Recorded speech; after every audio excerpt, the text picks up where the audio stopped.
नमस्कार। गंगा पुस्तक जो कक्षा 9वीं के पाठ्य पुस्तक के रूप में हिंदी भाषा में प्रस्तुत की गई है, उनके पाठों के साथ-साथ अभ्यास के प्रश्नों पर चर्चा करना आवश्यक है। अभ्यास के जो प्रश्न हैं,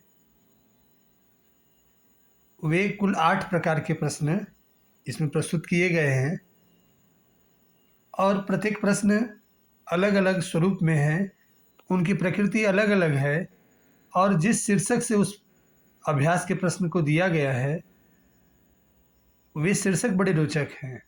बच्चों की मनोवैज्ञानिकता के अनुरूप रखे गए हैं और प्रश्नों की प्रकृति भी पाठ में मनोवैज्ञानिक दृष्टि से बड़ी सराहनीय प्रस्तुत होती है। जैसे मेरे उत्तर मेरे तर्क, इनमें कुल बहुविकल्पीय 6 प्रश्न हैं, जिनकी प्रकृति ऐसी है जो पाठ पढ़ने के बाद बच्चे उत्तर दे सकें। मैं क्रमशः इन प्रश्नों की व्याख्या और इन प्रश्नों का उत्तर देने का प्रयास किया हूँ। इन 6 प्रश्नों के सीरीज के बाद आगे मेरी समझ, मेरे विचार से दीर्घोत्तरीय प्रश्न प्रस्तुत किए गए हैं, जो पाठ से ही संबंधित हैं और ऐसे प्रश्नों की संख्या कुल 7 है। 7 प्रश्न ऐसे हैं जो दीर्घोत्तरीय प्रश्न हैं, जिनमें कई ऐसे प्रश्न हैं जिनको पढ़ने से लगता है कि यदि विद्यार्थी अच्छे ढंग से उसका अध्ययन नहीं कर पाएगा, पाठ को अच्छे ढंग से नहीं पढ़ेगा, तो अपनी समझ से केवल बिना पढ़े हुए इन प्रश्नों के उत्तर देने में उसे कठिनाई होगी। अर्थात मनोवैज्ञानिक दृष्टि से इसे पाठ से सीधे-सीधे जोड़ दिया गया है। मैं प्रत्येक प्रश्नों की प्रकृति के अनुसार उसका समाधान करने का प्रस्तुत किया हूँ, जहाँ तक हो सके कि समाधान मिल सके। इसी प्रकार से अगली कड़ी में मेरी कल्पना मेरे अनुभव, इसमें ऐसे प्रश्न दिए गए हैं जिनमें यह देखा जाए तो बरबस ही दिमाग जाता है कि ऐसे प्रश्न बच्चों की समझ विकसित करने के लिए रखे गए हैं। जैसे एक प्रश्न का नमूना मैं देता हूँ।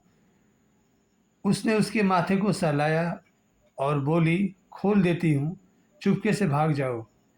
यदि आप वो छोटी लड़की होती तो बैलों की मदद किस प्रकार करती? मतलब जैसे वो लड़की बैलों की मदद की, उससे कुछ अलग आप अपनी प्रकृति के अनुसार बच्चों की मदद करते, तो कैसे करते इसे आपको लिखना है। उसी तरह से ऐसे 2 प्रश्न दिए गए हैं, मेरी कल्पना मेरे अनुमान के अनुसार, और अगली श्रृंखला में मेरे अनुभव मेरे विचार। ऐसे 3 प्रश्नों का उत्तर बच्चों को अनुभव के अनुसार देना है। वे इन प्रश्नों के बारे में क्या सोचते हैं, किस प्रकार से उनसे प्रभावित होते हैं, इसी चीज़ को ध्यान में रख कर के इन प्रश्नों की प्रकृति बनाई गई है।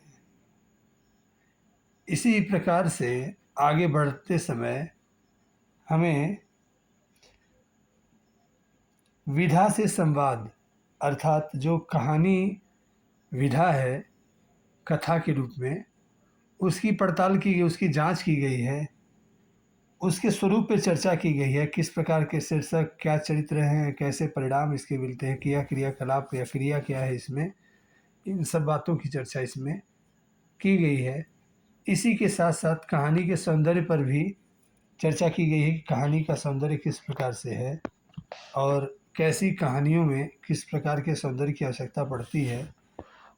आप जिस विधा से व्याख्यात्मक, सामासिक या जैसे जिस विधा से कहानी की रचना करना चाहते हैं, वह आपके कहानी में परिलक्षित होनी चाहिए और दिखाई देती ही, बरबस दिखाई देती है। तो कहानी का सौंदर्य प्रस्तुत किया गया है, जो सभी प्रकार के शब्दों की विशेषताओं को लेकर के सजोया गया है। इसमें इस प्रकार से देखा जाए तो कहानी के सौंदर्य और कहानी की रचना के बारे में बच्चों के जो मौलिक विचार हैं उन्हें तर्कसंगत ढंग से जांच की जाएगी और मैं सभी के प्रश्नों का जो स्वरूप है, इसके बाद के प्रश्नों का स्वरूप अगले वीडियो में मैं आपको भेजूंगा और इस वीडियो में मैं कहानी के सौंदर्य की चर्चा करते हुए आगे बढ़ा हूँ। अगली कड़ी में विषयों से संवाद और कुछ व्याकरण के प्रश्न होंगे जिनको लेकर मैं आपके सामने प्रस्तुत होऊंगा। धन्यवाद।